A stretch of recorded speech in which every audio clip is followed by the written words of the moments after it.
Thanks, Sophie. Coming up on tonight's South Today.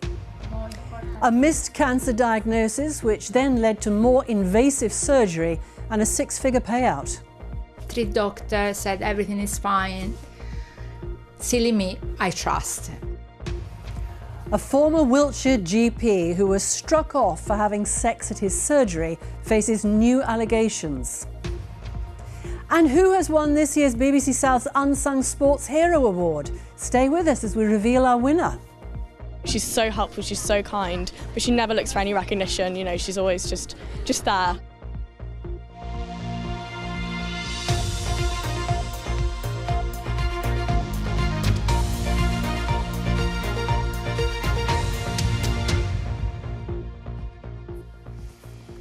Hello, welcome to South Today. I'm Sally Taylor. A woman from Worthing says she wants lessons to be learned after an 8-month delay in diagnosing breast cancer meant she had to have a double mastectomy. Serena Russo was initially told her mammogram results were normal.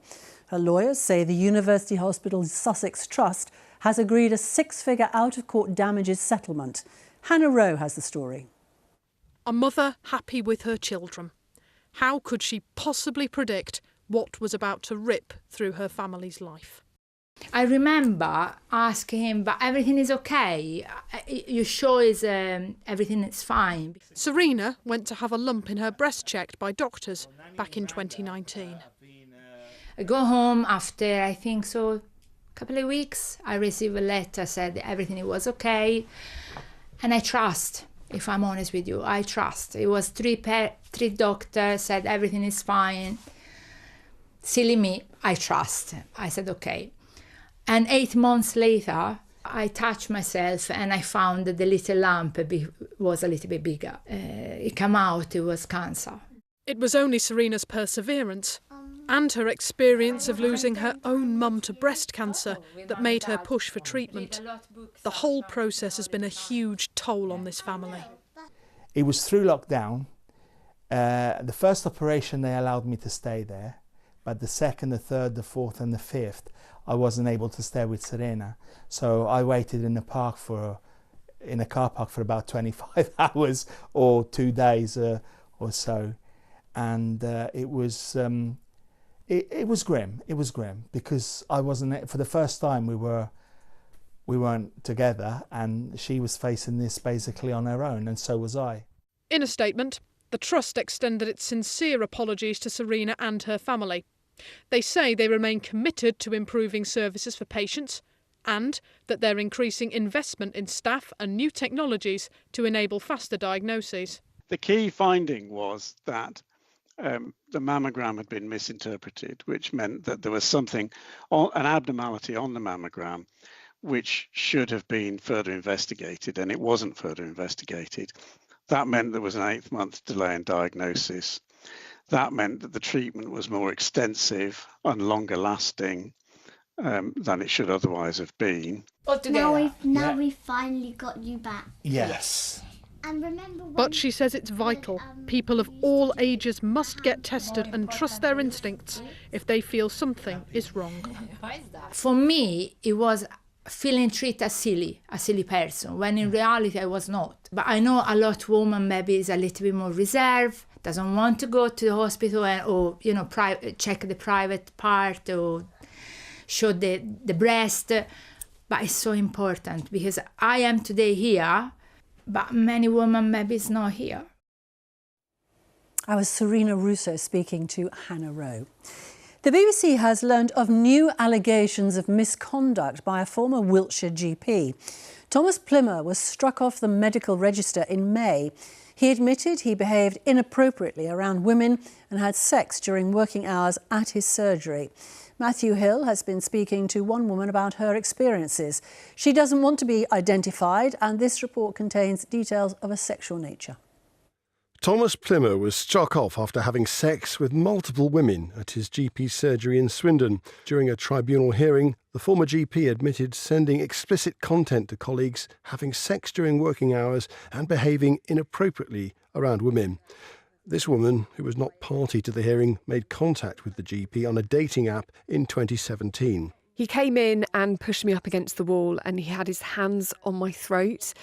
I was a little concerned because we'd not had any discussion about that, and he was kissing me quite forcefully as well. I did make it known that that was not of any interest to me, and he did apologise, so I allowed him to stay in my house, as he did seem genuinely remorseful. The woman, who wants to remain anonymous, then agreed to meet the GP for a second date at her home, and they ended up in bed. He was behind me and grabbed hold of my throat and started to squeezing my throat, which was again not something that had been discussed or that I was comfortable with. So I was trying to dig my hand behind his hand, and he did let go. I was worried he was going to cut off my airway. The tribunal also found that Mr Plimmer had made a threat towards one woman, saying he would slit her throat if she reported him to the GMC. His lawyer said the comment was made in the heat of the moment, earlier suggesting that it had been meant figuratively. So how did he hold his phone, like this? The woman also told the BBC Mr Plimmer sent her pictures and videos of him having sex with other women. What's more, she discovered he'd got his phone out, saying he was checking the time. But as he had a watch on, she fears he might have been filming. I sort of looked behind me and he had his phone out, and I asked him, "Why is your phone out?" And he said, "I have to check the time as I've got to be back at work." And I'm like, "Back at work?" And he was like, "Yeah, I'm on my lunch break." And it didn't fit well with me. Did he have a watch on? Yeah, that's the weird thing. He had a watch on. The woman said she complained to his surgery. The Swindon practice, which is now under new ownership, says it has no record of her complaint. Mr Plimmer has declined to comment on the woman's allegations, and he says this is because of his forthcoming appeal against being struck off by the GMC. Matthew Hill, BBC South Today. A machine gun and pistols are among 20 weapons seized during a police raid on a house in a village near Basingstoke. Officers also found imitation firearms in what they believe is a suspected gun factory at the home in Kingsclear. 57-year-old Philip Mayland from Penny's Hatch has been remanded in custody after appearing before Reading magistrates charged with possession of a prohibited weapon. A court has heard how a man accused of the murder of a woman on a Bournemouth beach made an internet search for what is the deadliest knife and bought knives online. Amy Gray, who was a football coach, died from multiple stab wounds at Durley Chine Beach in May. Her friend Leanne Miles suffered serious injuries but survived. The court heard Nassan Sadi called himself Ninja Killer as his profile name on Snapchat. He denies murder and attempted murder. The trial continues. The veterinary profession has an entrenched culture of drinking. That's according to a study by Oxford Brookes University. It found that vets use alcohol as a coping mechanism for the stresses of the job. It's a problem that isn't easily discussed because of fears it could harm careers. Sophie Law has been speaking to one vet who says she used to drink to numb the emotional pain. My whole identity was tied up with being a vet. When I then felt that I was unable to be a vet because I was worried I wasn't good enough. You're looking for a way to ease that emotional pain and discomfort. And then, of course, alcohol is so readily available that it becomes very easy to overuse alcohol as a supporting mechanism. Kirsty's story is not unusual, according to new research from Oxford Brookes University.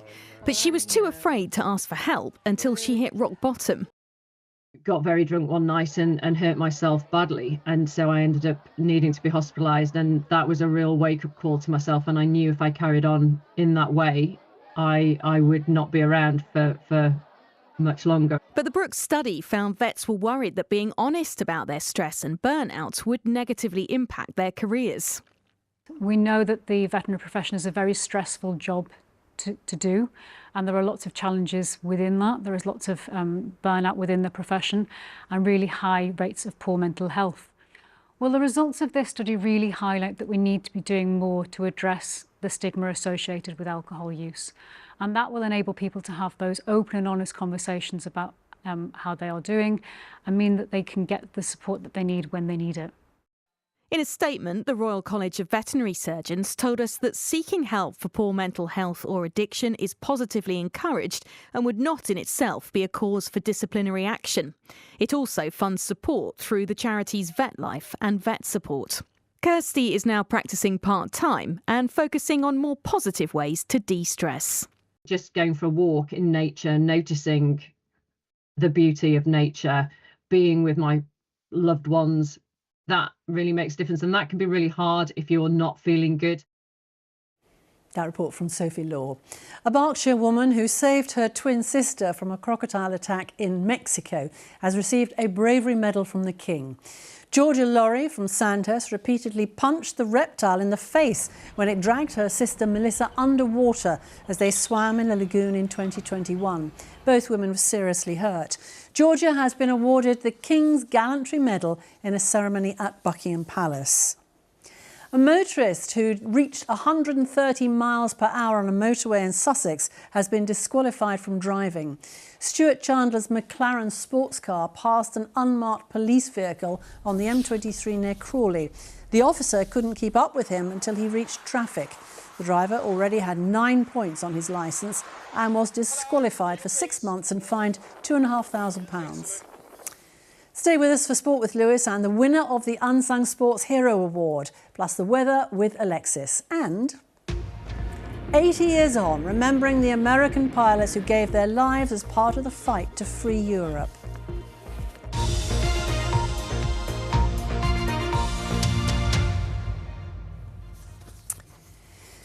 Now, we're on to the story of 4,000 people a year who have a spinal injury, and some of them are helped at the spinal unit at Salisbury Hospital.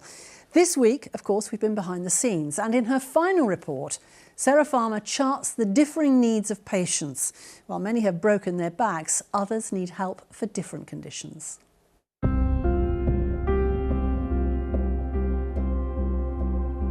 In August 2023, tree surgeon Fergus Powell arrived at this remote part of Dartmoor to remove some rotten branches.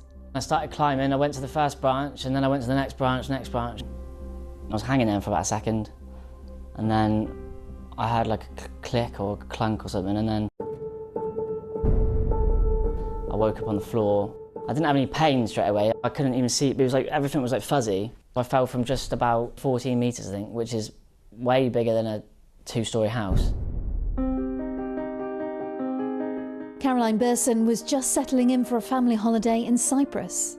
It was our first day really on holiday and spent the day by the pool, went back upstairs to have a shower to go for dinner, and my left arm went completely dead.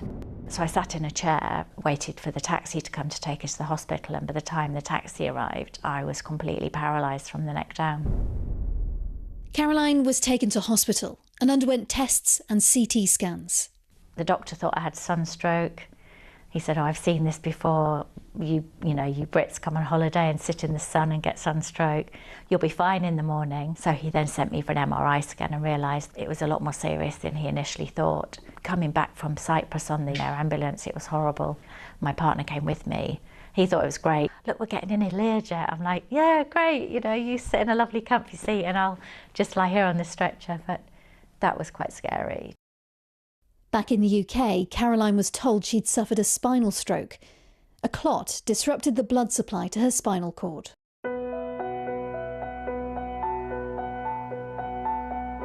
Fergus and Caroline were both moved to the Duke of Cornwall's Spinal Treatment Centre at Salisbury Hospital. Good old stretch and then down to the floor for those who can. Caroline works hard to rebuild her strength and stamina. As well as tailored physio sessions, she has hydrotherapy lessons in the pool. It helps a lot with pain management because the water's very warm, it's about 35 degrees. So it's much easier to move and to be able to walk. I can walk in the pool, but not on land at the moment. For Fergus, the focus of his rehabilitation is upper body movement. Grief plays a huge part in the rehabilitation journey, which is why there's a psychologist in the team to support the patients. You're mourning something which has gone and you're not going to get it back in the way that it used to be. And I feel like I moan a lot, but it's just because I'm just impatient with this life. I want my old life back. You can't take away hope. You can't leave someone hopeless by saying this is never going to change, because that would be an absolutely terrible position to leave someone in. The mental load is accompanied by physical changes beyond the loss of limb movement. Bowel and bladder function is another consideration during the rehab process. Everyone comes here thinking you want to get your legs back, which obviously you do, but then when if someone said, oh, you have to choose what you would have, you definitely choose to have your bowels back over your legs. During her time on the unit, Caroline progresses from supported walking to independent movement.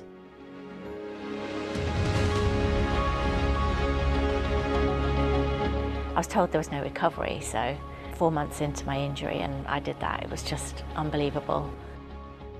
I said when I came, I'm going to walk out of here, and I am. 5 months into his treatment, Fergus returns to Devon, and he's finding it frustrating to navigate life back at home. This is where I brush my teeth and wash my hands and stuff. So the shower is the nightmare. So I take this leg off, and I hold onto that, and I literally fall onto it like that. But yeah, when I get down there, I have to get onto that little lip, sit on that padded toilet seat, wriggle into the corner, and get showered. It's a bit of a nightmare, really. 8 months after her spinal stroke, Caroline is back on her feet, leaving the unit with immense pride.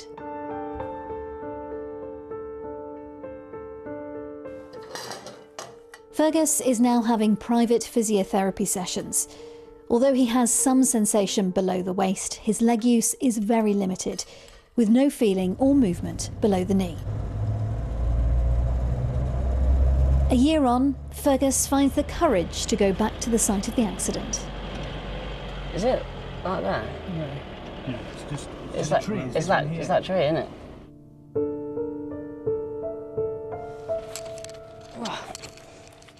I've got to see it one day, haven't I?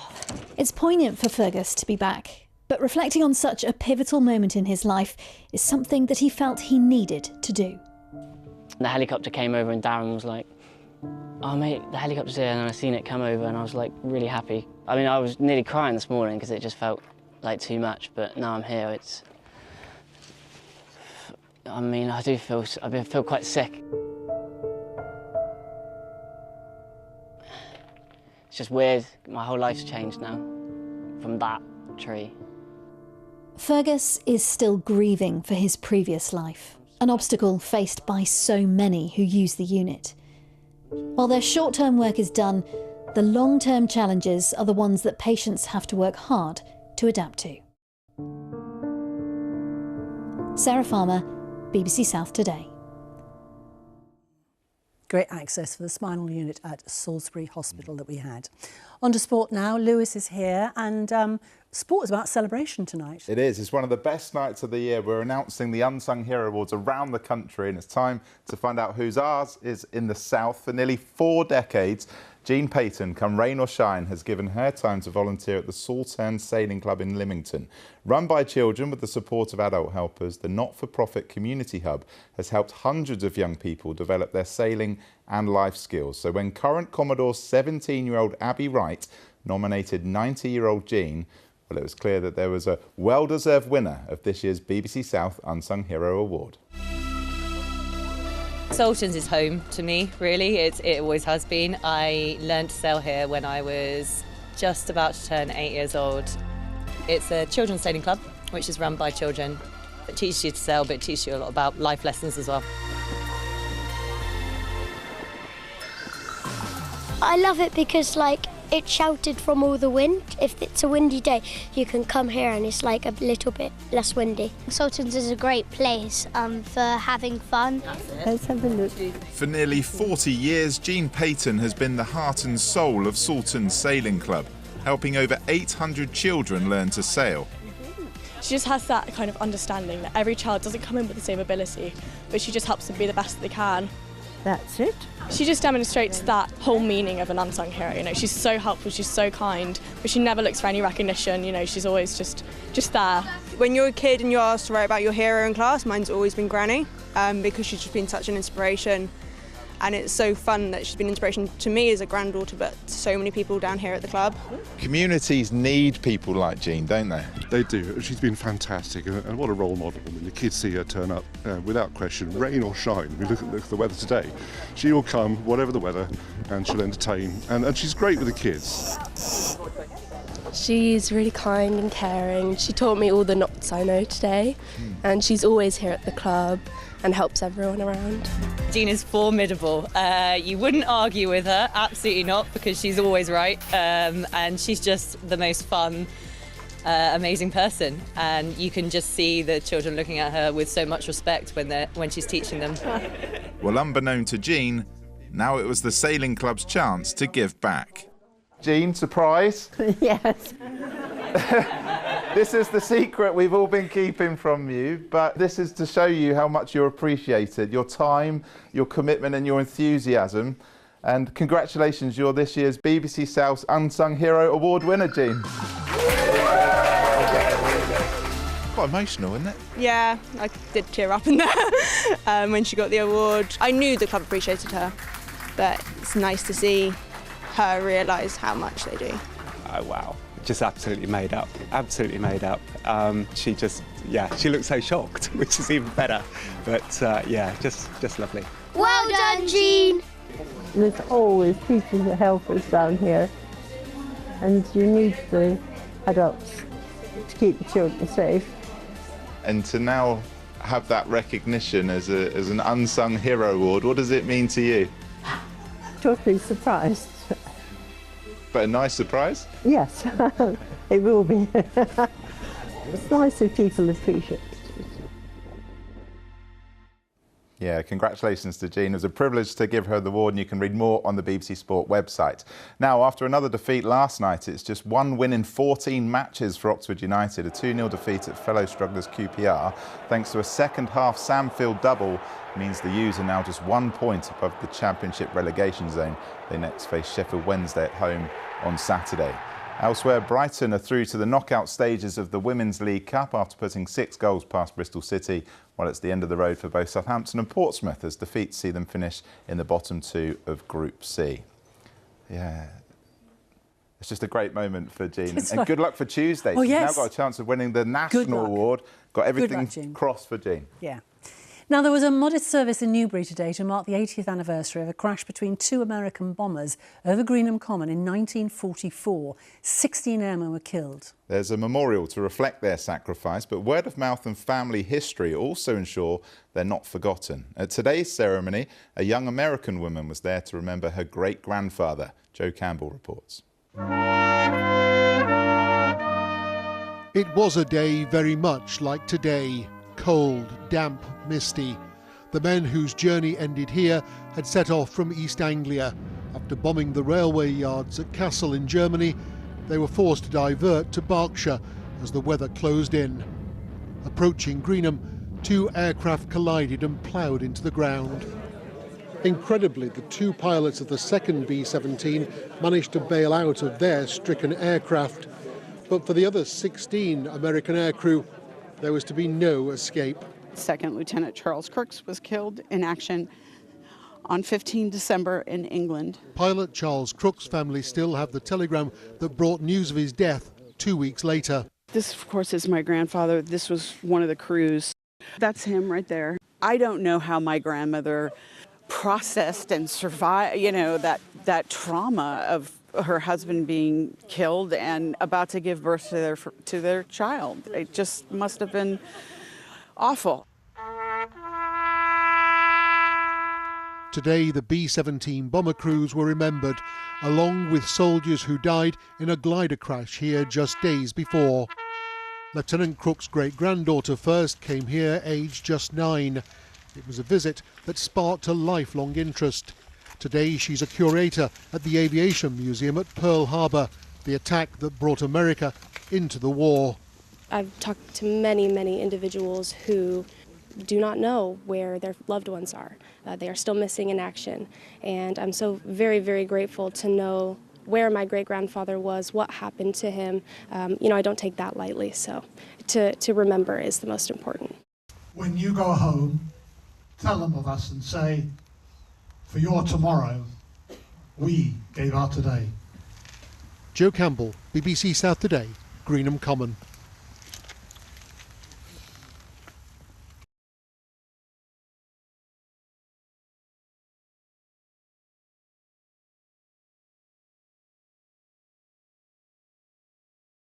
The weather, and I think you and I don't have the, well, we didn't get the memo about festive jumpers. Somebody did. I did, yes. I'm brightening up a fairly grey scene.